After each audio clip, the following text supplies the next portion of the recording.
नमस्कार, PP news line के prime time में आप सबका स्वागत। मैं हूं रजनी अनुभव। आइए सबसे पहले नजर डालते हैं आज दिन भर की प्रमुख सुर्खियों पर। कुपवाड़ा जिले के सीमावर्ती कराह सेक्टर से पुलिस ने रविवार को हथियारों का जखीरा किया बरामद। पत्थर और बंदूक उठाने से किसी समस्या का नहीं होगा समाधान, कहा पीडीपी अध्यक्ष और पूर्व मुख्यमंत्री महबूबा मुफ्ती ने। स्कूल से मुंह मोड़ रहे बच्चों की तलाश में हाल ही में शिक्षा विभाग ने लॉन्च किया तलाश ऐप। और जम्मू कश्मीर में कोरोना ने फिर पसारे पांव। अब समाचार विस्तार से। इससे पहले एक नजर आज के मुद्दे पर।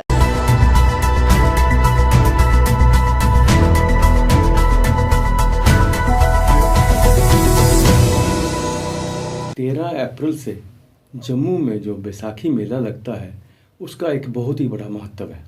इससे पहले ये बैसाखी मेला मानसर में शुरू हुआ था बैसाखी मेला के नाम से, जिसे बाद में जम्मू मेला के नाम दिया गया, जिसमें जम्मू की बहुत सी झांकियों को दर्शाया गया। जम्मू मेले का मकसद था कि डोगरा कल्चर को उन लोगों तक पहुंचाया जाए जो जम्मू में आते हैं, सिर्फ माता वैष्णो देवी के दर्शन करके चले जाते हैं। उन्हें ये पता चल सके कि जम्मू का डोगरा कल्चर क्या है। उसके साथ साथ उन्हें यह भी पता चल सके कि माता वैष्णो देवी के अलावा जम्मू में और भी ऐसे बहुत से स्थान हैं जहाँ वो जा सकते हैं, वहाँ का आनंद ले सकते हैं, वहाँ जाकर रुक सकते हैं। लेकिन पिछले कुछ सालों से हम देख रहे हैं जम्मू मेला पे ऊपर लाखों रुपए खर्च हो रहे हैं। लाखों रुपए देकर गायकों को यहाँ पर बुलाया जाता है, लेकिन यहाँ के जो लोकल गायक है, लोकल आर्टिस्ट है, उसे इग्नोर किया जाता है। जबकि जम्मू मेला जम्मू का है और जम्मू के कल्चर को, डोगरा कल्चर को बढ़ावा देने के लिए है। इस पर भी डोगरा सदर सभा ने एक फैसला लिया है कि वह सरकार को इस बात की चेतावनी देंगे कि वह जम्मू के डोगरा कल्चर को बढ़ावा देने के लिए बाहर से मत गायकों और कलाकारों को बुलाएं, बल्कि जम्मू के डोगरा कल्चर को बढ़ाने के लिए जो यहाँ पे कलाकार हैं उन्हें आगे लाएं।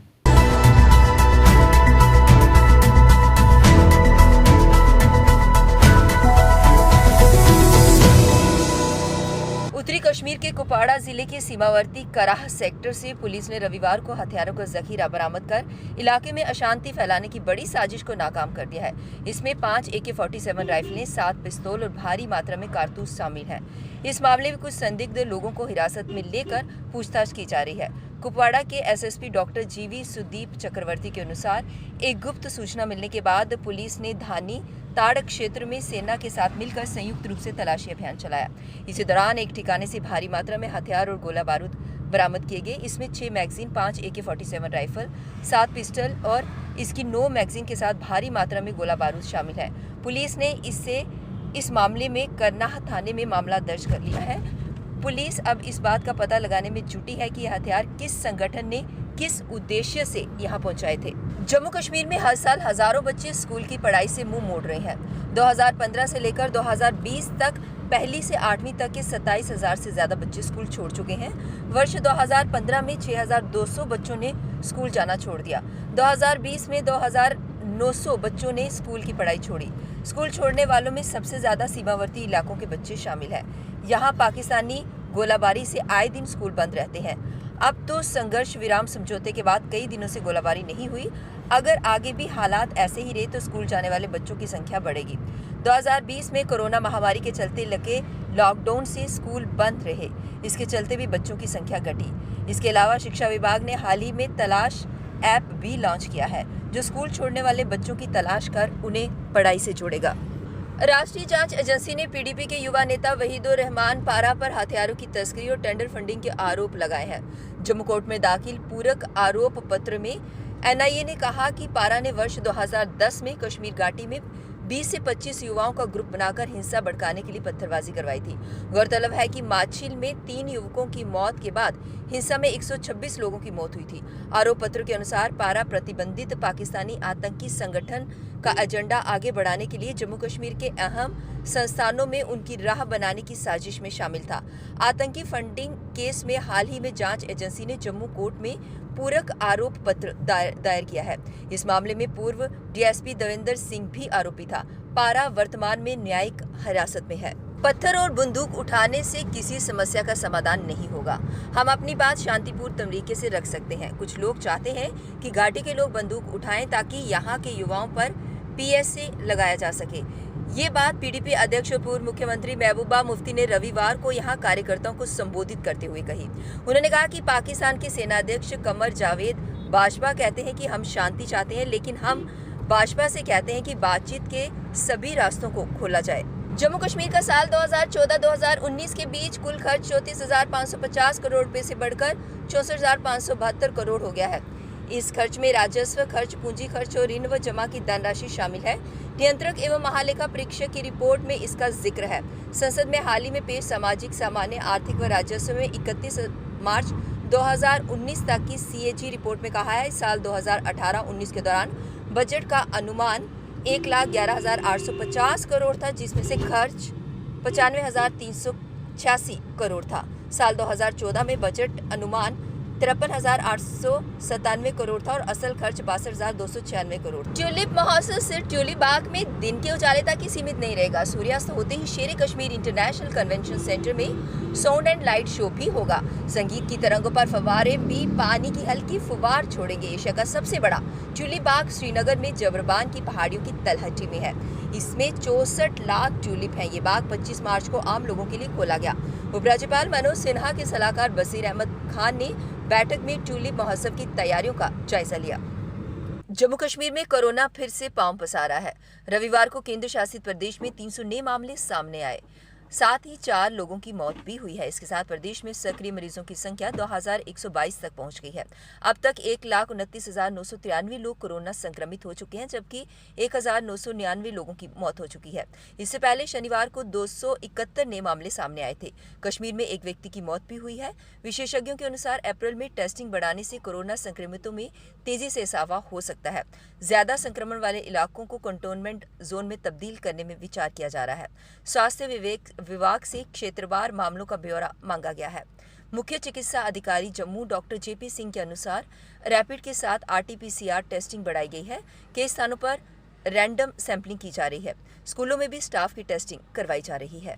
सांबा के सुपवाल गांव में जम्मू कश्मीर अपनी पार्टी ने SC ST OBC मोर्चा के साथ बैठक रखी। बैठक SC मोर्चा के जिला प्रधान राजकुमार भगत की देखरेख में हुई। इस अवसर पर मुख्य अतिथि जम्मू कश्मीर अपनी पार्टी के उप प्रधान गुलाम हुसैन मीर और जम्मू सूबे के प्रांतीय प्रधान मंजीत सिंह इस मौके पर खास तौर पर मौजूद रहे। इस अवसर पर राजकुमार ने संबोधित करते हुए कहा कि SC ST OBC को बाहरी राज्यों में आरक्षण दिया जाता है, मगर जम्मू कश्मीर में अभी तक इन लोगों को अनदेखा किया जाता है। इस दौरान उन्होंने कहा कि ये लोग बहुत समस्याएं झेल रहे हैं। उन्होंने कहा कि मैं चाहता हूं कि जम्मू कश्मीर अपनी पार्टी इन्हें न्याय दिला सके। इसमें शेड्यूल कास्ट, शेड्यूल ट्राइब और OBC लोगों का फंक्शन था। ये ऐसा तबका है जो पिछड़ा हुआ तबका है जम्मू कश्मीर के अंदर। हम इनके हुकूक की वागुजारी के लिए अपनी पार्टी कोशिश करेगी, काम करेगी। मसलन OBC को जो सारे मुल्क में इनको रिजर्वेशन मिलती है, जम्मू कश्मीर में इनको नज़रअंदाज करके रखा है। अपनी पार्टी चाहेगी और कोशिश करेगी इनको अपना हक। अब वक्त तो चला एक ब्रेक का, मिलते हैं ब्रेक के बाद। मजबूती की पहचान ACC cement, messrs Bishandas Jaswal and sons, authorised stockist, ACC cement, 45 transport Nagar, Jammu. Break के बाद बढ़ते हैं अगली बड़ी खबर की तरफ। बाबा अमरनाथ यात्रा के पंजीकरण के लिए प्रशासन और श्री अमरनाथ जी श्राइन बोर्ड ने तैयारियां कर ली हैं। 1 अप्रैल से एडवांस पंजीकरण शुरू हो जाएगा। पंजीकरण 3 बैंकों की कुल 446 शाखाओं से होगा, जिसमें पंजाब नेशनल बैंक की 316, जम्मू कश्मीर बैंक की 90 और येस बैंक की 40 शाखाओं से पंजीकरण होगा। यात्रा 28 जून से शुरू होगी और 56 दिन की यात्रा 22 अगस्त को संपन्न होगी। बोर्ड के मुख्य कार्यकारी अधिकारी नितेश्वर कुमार ने श्राइन बोर्ड की वेबसाइट पर पंजीकरण वाले बैंकों का पूरा ब्यौरा उपलब्ध है। राज्य सरकारों या केंद्र शासित प्रदेशों की सरकारों की तरफ से अधिकृत डॉक्टरों व मेडिकल संस्थानों से ही बनाए जाने वाले स्वास्थ्य प्रमाण पत्र वैध होंगे। स्वास्थ्य प्रमाण पत्र 15 मार्च 2021 के बाद से जारी किए गए ही मान्य होंगे। सफाई कर्मचारियों के हक में आज वार्ड नंबर 19 के कॉर्पोरेटर अमित कुमार ने विरोध जताया। उन्होंने कहा कि सफाई कर्मचारियों की जेएमसी द्वारा बार बार प्रताड़ना की जाती है और जो एरिया जेएमसी के अंडर नहीं आते, इन सफाई कर्मचारियों को वहां भी काम करने के लिए दबाव बनाया जाता है और उन्हें धमकी दी जाती है कि यदि वे उनकी बात नहीं मानते तो उन्हें नौकरी से बाहर कर दिया जाएगा। जम्मू म्युनिसिपल कॉर्पोरेशन के दायरे में नहीं है, वो क्यों लेके गए, किसने ऑर्डर निकाला, किनके कहने पे गए, वो मुझे रिटर्न में दीजिए और रिटर्न से इनसे मैं पूछूंगा भी हाउस के दौरान और रिटर्न कमिश्नर मैम को भी जवाब देना पड़ेगा कि किसके ऑर्डर पे ये कंट्रोलमेंट एरिया में गए सफाई कर्मचारी, इनको हरास किया और उनको धमकी देते हैं कि आपको नौकरी से निकाल दिया जाएगा। वो कैसे निकाल सकते हैं नौकरी से? ये गरीब लोग हैं, इसलिए ये अपने सफाई अपनी मर्जी से थोड़े कर रहे हैं, ये अपने बच्चों के लिए कर रहे हैं। ये हमारे लोग हैं, ये जम्मू के लोग हैं, हमें इनका साथ देना चाहिए। कुछ ऐसे अफसर हैं जो उन पे हरास कर रहे हैं, ये बहुत गलत बात। आज़ादी का अमृत महोत्सव कार्यक्रम के तहत आज गांधीनगर महिला कॉलेज में प्रतियोगिता के अंतिम दिन पैट्रियोटिक सॉन्ग का आयोजन किया गया, जिसमें छात्राओं ने अपनी प्रतिभा का प्रदर्शन किया। फिर उसके अगले दिन हमने थर्सडे को हमने स्किट करवाया था एक यूनिटी एंड डाइवर्सिटी थीम के ऊपर ही ऑडिटोरियम में, कॉलेज के ऑडिटोरियम में। ये इवेंट जो आज हो रहा है ये फ्राइडे को होना था, वो फ्राइडे को होली के वजह से हॉलीडे डिक्लेयर हो गई, तो वो इवेंट हमने पोस्टपोन किया और आज हो रहा है। आज हमारा जो इवेंट इस वक्त चल रहा है वो है पैट्रियोटिक सॉन्ग कंपटीशन, ये म्यूज़िक डिपार्टमेंट की तरफ से चल रहा है। तो ये हमने एक पूरे वीक के प्रोग्राम्स करवाए हैं। अब ये तो हम 75 हफ्ते करवाते रहेंगे, 2022 तक, 15 अगस्त 2022 तक करवाते रहेंगे। तो अब जो हमारे अगले कार्यक्रम होंगे महीने में 2 बार करेंगे हम, 15-15 दिन के बाद हर डिपार्टमेंट को इन्वॉल्व करेंगे और कोशिश करेंगे कि कॉलेज के हर बच्चे को इसके बारे में इंफॉर्मेशन दे सकें। पीपी न्यूज़ लाइन के प्राइम टाइम के आज के इस अंक में बस इतना ही। मुझे और मेरी पूरी टीम को दीजिए इजाजत और आप देखते रहिए पीपी न्यूज़ लाइन। नमस्कार।